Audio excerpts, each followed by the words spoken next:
Today, we're going to talk about one of the most iconic baseball players and probably the most iconic footwear ever in the history of sports, history of culture. That story and that episode is coming up next on the Nomad Kicks, where every shoe has a story.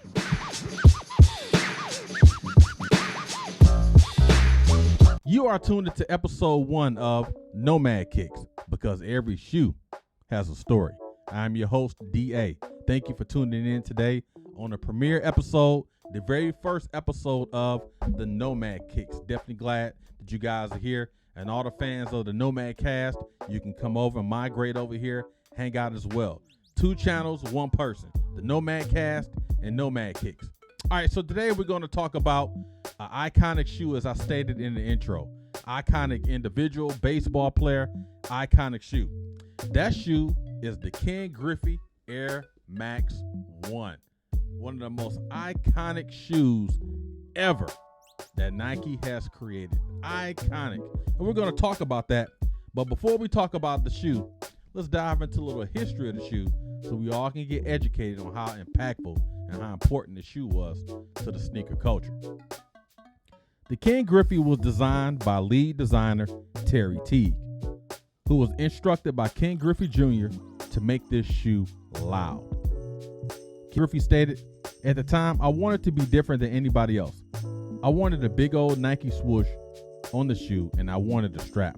I was really adamant about the strap."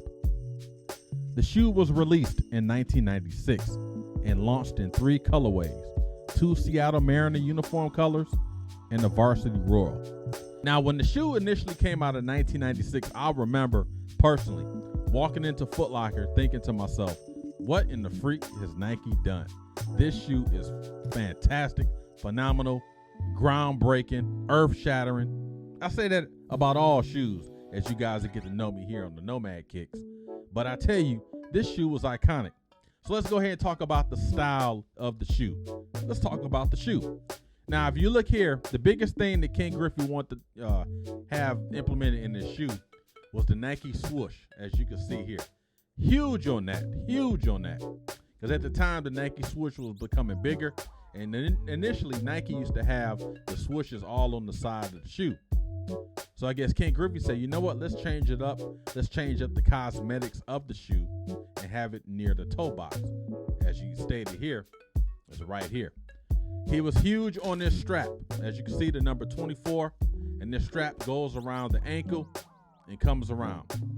Now, one of the beautiful things about this shoe, one of the beautiful cosmetics about this, the word Nike is stretched along the strap, as you can see here. Now, you look at the tongue and the throat. The tongue, let me loosen up the strap here so you can get a better visual of it. You have the tongue right here, right? Look at that. Nike with the Nike. Love when freaking Nike does these things. No other brand really just dresses up their shoes like Nike does, right? Now, as you can see, the tongue here and the throat, it's almost like a mesh type material. Got the speed lacing in here. And look at it. The fluorescent colors. That's reminiscent of the Seattle Mariners uniform colors. These are some of the old ones. As you can see here in the toe box, it's almost like a suede, velvety type material here in the toe box. Now you look at the bottom here. I tell you, this bottom, I personally played basketball in these bottoms, and they give you guys that story as well. But it's almost like you got the waffle right here. As we talk about the bottom right here, traction based. That is what Ken Griffey Jr. wanted. Think about it. During those days, baseball stadiums didn't have natural grass. They had what you call turf, speed turf, astroturf. So this type of bottom was exclusive for guys running around on that astroturf, because you see it doesn't have the spikes or anything. So you running around on that turf, you can grip, you can pivot, you can do all those things, which equates to a faster person, because he was a center fielder. So he had the range in the center, he had the range in the left and the right. But you look at this bottom here, classic Nike, classic Nike. Now, look at the air bubble. See how that fluorescent is right there, that fluorescent green? That color is synonymous with the city of Seattle. I've never known any other city other than Seattle to implement fluorescent green in everything that they do. I mean, look at the freaking Seattle Seahawks colors. got freaking fluorescent green.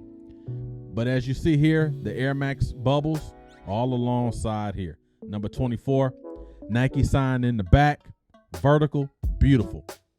And as you can see here on the inside of the shoe as well, talked about that Nike going across, right? And then you have the air bubbles in here. This is a fantastic shoe. It's a beautiful shoe. Love this freaking shoe. Got the hooks in here, got the hook tabs in the back.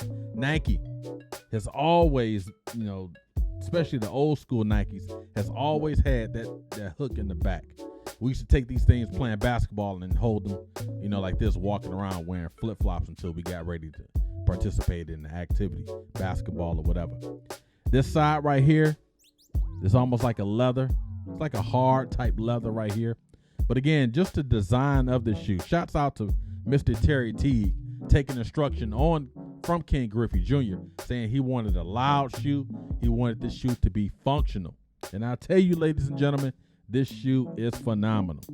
Many other colorways, as I'll show you as the video and the episode continues to move along. Let's talk about nostalgic memories. Nostalgic memories of the Ken Griffey. Now, it wasn't this color that I bought years ago. It was this color, as you can see here in the picture. 1996, I bought a pair of Ken Griffey Jr.'s from a mall in freaking Phoenix, Arizona. Now, I bought these shoes and I played basketball in them. Don't ask why. I just freaking did it, right? Played basketball in them, getting ready to go to the gym, take a shower after the game, had the shoes in a locker.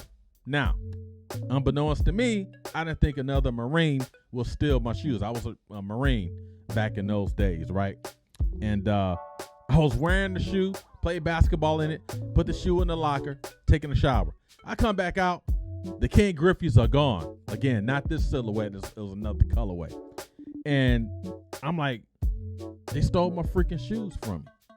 I had a Nike tank top and some Nike shorts, right? They left those, but my freaking Ken Griffey Jr.'s are gone.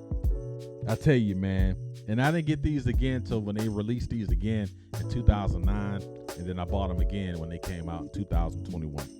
So that's my nostalgic memory of the Ken Griffey Jr. Max 1. So sad, but again, this shoe is phenomenal. And I got the shoe back. So whoever stole my shoe in Yuma, Arizona, Marine Corps Air Station Yuma, back in 1996, if you're watching this episode, I got my shoe back. All right, let's go ahead and close this episode out. Again, we talked about the Ken Griffey Jr., the impact it had on the sneaker culture. Again, this was a time when so many cross trainers was coming out. You're competing against the Iversons, the Jordans, and all these other brands, even competing with some of the Nike brands as well. As you can look at these colorways, this shoe, I tell you, so many colorways, so many phenomenal colors. You can wear this shoe with anything. You can wear it with shorts. You can wear it with blue jeans. You can wear it with basketball shorts. You can wear it with cargo shorts. You can wear it with jogging pants. But make sure they're Nike jogging pants. Do not be walking around here with no Adidas pants and you got Nikes on. That's called perpetrating. Don't do it. But I tell you, this shoe, man, one of the best looking silhouettes, one of the best colorways in the history of sneakers, in the history of gym shoes, in the history of footwear. You can book it. I am telling you, this is one of the best ones ever. Probably one of the most comfortable shoes ever. The Nike Air Max 1 Ken Griffey Jr.'s. Phenomenal. Love it. All right, thank you guys for tuning in on episode 1 of the Nomad Kicks. Again, you can also support the Nomad Cast. That channel's not going away. It's going more towards the story mode, and I use this channel for the kicks, right? So anything exclusively talking about gym shoes, kicks, or whatever will be on the Nomad Kicks. If you want to hear your stories, military interviews, anything about life, enhancing life, life decisions, head on over to the Nomad Cast. I am here, I am there, everywhere. Thank you guys for tuning in, because every shoe has a story. Till the next time we meet again, DA, Nomad Kicks.